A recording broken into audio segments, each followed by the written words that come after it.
خدایا، جب تو نے مجھ کو لذت و کیف سما سے نوازا ہے تو پھر لذت مشاہدہ اور دیدار سے کیوں محروم رہوں؟ اس سے بھی سرفراز فرما۔ وہاں سے جواب ملا، موسیٰ تم مشاہدہ ذات کی تاب نہ لا سکو گے۔ اچھا دیکھو، ہم اپنی ذات کی تجلی کا ظہور اس پہاڑ پر کریں گے۔ اگر یہ اس تجلی کو برداشت کر لے تو پھر تم یہ سوال کرنا۔ اس کے بعد طور پر اللہ کی تجلی نے ظہور کیا تو پہاڑ کا وہ حصہ ریزہ ریزہ ہو گیا، اور حضرت موسیٰ بھی اس نظارہ کی تاب نہ لا کر بے ہوش ہو گئے اور گر پڑے۔ جب حضرت موسیٰ کو ہوش آیا تو انہوں نے خدا کی حمد و ثنا کی اور اپنے سوال سے رجوع کیا اور کہا کہ میں اقرار کرتا ہوں اور ایمان لاتا ہوں کہ تیرے جمال کی تجلی اور عرفان اور نمود حق میں کوئی کمی نہیں، نقصان صرف میری اپنی ہستی کے عجز اور بے چارگی کا ہے۔ اس راز و نیاز کے بعد تورات عطا کی گئی اور اللہ نے ان کو حکم کیا کہ اس پر مضبوطی سے قائم رہو اور اپنی قوم سے کہنا کہ وہ بھی ان احکام پر اس طرح عمل کریں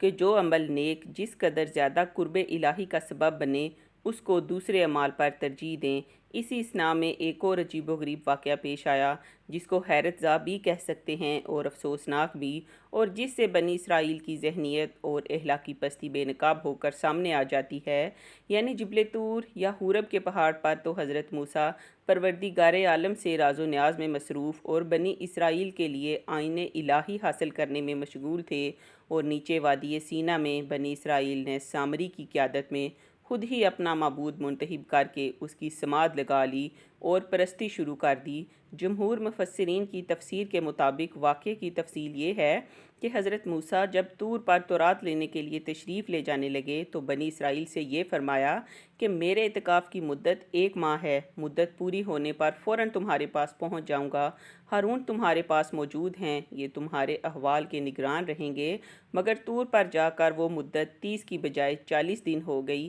اس تاخیر سے ایک شخص سامری نے فائدہ اٹھایا۔ اس نے جب یہ دیکھا کہ بنی اسرائیل حضرت موسیٰ کی تاخیر سے مضطرب ہو رہے ہیں تو اس نے کہا کہ اگر تم اپنے وہ تمام زیورات میرے پاس لے آؤ جو تم نے مصریوں سے مستعار لیے تھے اور پھر واپس نہ کر سکے تو میں تمہارے فائدے کی ایک بات کر دوں۔ سامری گو ظاہر میں مسلمان تھا مگر اس کے دل میں کفر و شرک کی نجاست بری ہوئی تھی۔ پس جب بنی اسرائیل نے تمام سونے کے زیورات لا کر اس کے حوالے کر دیے تو اس نے ان کو بھٹی میں ڈال کر گلا دیا اور اس سے گوسالہ کا جسم تیار کیا اور پھر اپنے پاس سے ایک مشت خاک اس کے اندر ڈال دی۔ اس ترکیب سے گوسالہ میں آثار حیات پیدا ہو گئے اور وہ بچھڑے کی آواز بائیں بائیں بولنے لگا۔ اب سامری نے بنی اسرائیل سے کہا کہ موسیٰ سے غلطی اور بھول ہو گئی کہ وہ خدا کی تلاش میں طور پر گیا، تمہارا معبود تو یہ موجود ہے۔ پہلے یہ اچھی طرح واضح ہو چکا ہے کہ صدیوں تک مصر کی غلامی نے بنی اسرائیل میں مشرکانہ رسوم و عقائد کو پھیلا دیا تھا اور وہ اس رنگ میں کافی حد تک رنگے جا چکے تھے،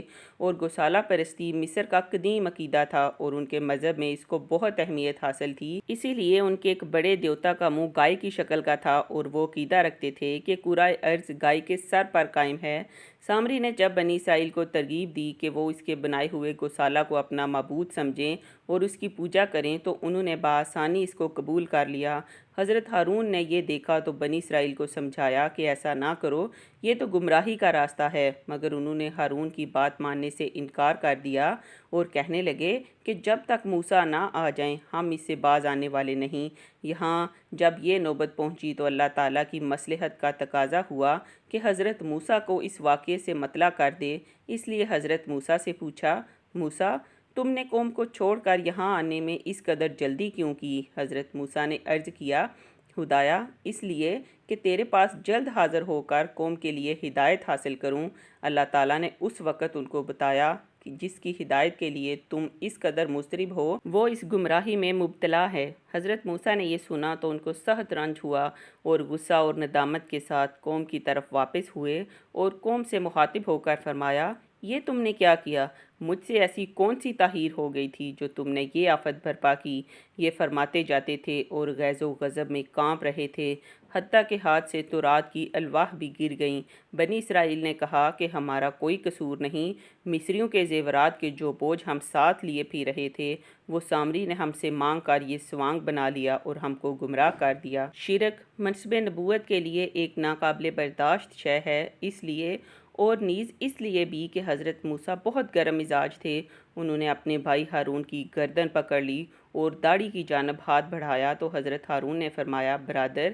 میری مطلق خطا نہیں ہے، میں نے ان کو ہر چند سمجھایا مگر انہوں نے کسی طرح نہیں مانا اور کہنے لگے کہ جب تک موسیٰ نہ آ جائے ہم تیری بات سننے والے نہیں، بلکہ انہوں نے مجھ کو کمزور پا کر میرے قتل کا ارادہ کر لیا تھا۔ جب میں نے یہ حالت دیکھی تو خیال کیا کہ اب اگر ان سے لڑائی کی جائے اور مومنین کاملین اور ان کے درمیان میں جنگ برپا ہو تو کہیں مجھ پر یہ الزام نہ لگایا جائے کہ میرے پیچھے قوم میں تفرقہ ڈال دیا، اس لیے میں خاموشی کے ساتھ تیرا منتظر رہا۔ پیارے بھائی تو میرے سر کے بال نہ نوچ اور نہ داڑھی پر ہاتھ چلا اور اس طرح دوسروں کو ہنسنے کا موقع نہ دے۔ ہارون کی یہ معقول دلیل سن کر حضرت موسیٰ کا غصہ ان کی جانب سے فرو ہو گیا اور اب سامری کی جانب مخاطب ہو کر فرمایا سامری تو نے یہ کیا سوانگ بنایا ہے؟ سامری نے جواب دیا کہ میں نے ایسی بات دیکھی جو ان اسرائیلیوں میں سے کسی نے نہیں دیکھی تھی، یعنی غرق فرعون کے وقت جبرائیل گھوڑے پر سوار اسرائیلیوں اور فرعونیوں کے درمیان میں حائل تھے۔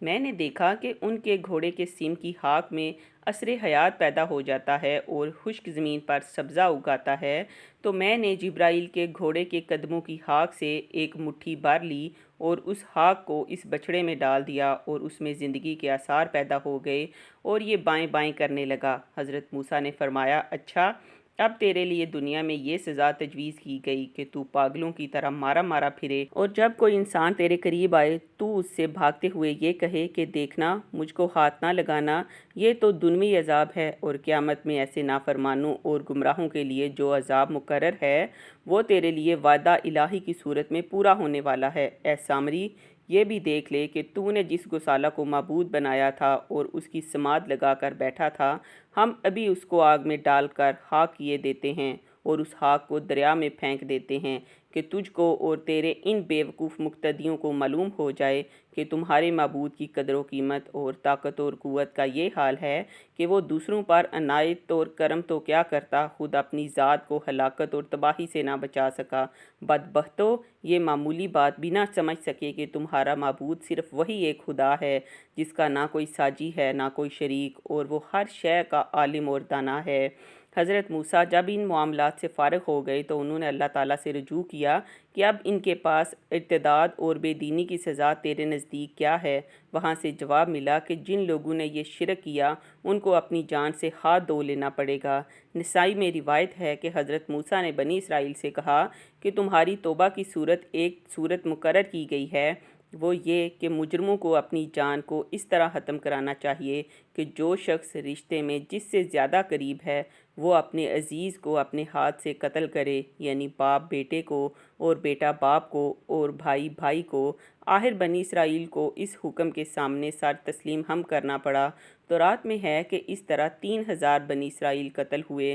اور بعض اسلامی روایات میں اس سے بھی زیادہ تعداد مذکور ہے۔ جب نوبت یہاں تک پہنچی تو حضرت موسیٰ درگاہ الہی میں سجدہ ریز ہوئے اور عرض کیا یا اللہ اب ان پر رحم فرما اور ان کی خطاؤں کو بخش دے۔ حضرت موسیٰ کی دعا قبول ہوئی اور اللہ تعالیٰ نے فرمایا کہ ہم نے قاتل اور مقتول دونوں کو بخش دیا اور جو زندہ ہیں اور قصوروار ہیں ان کی بھی خطا معاف کر دی، تم ان کو سمجھا دو کہ آئندہ شرک کے قریب بھی نہ جائیں۔ جب بنی اسرائیل کا یہ جرم معاف کر دیا گیا تو اب حضرت موسیٰ نے ان سے فرمایا کہ میرے پاس جو یہ الواح ہیں یہ کتاب ہے جو اللہ تعالیٰ نے تمہاری ہدایت اور دینی دنیوی زندگی کی فلاح کے لیے مجھ کو عطا فرمائی ہے، یہ تورات ہے۔ اب تمہارا فرض ہے کہ اس پر ایمان لاؤ اور اس کے احکام کی تعمیل کرو۔ بنی اسرائیل بہرحال بنی اسرائیل تھے، کہنے لگے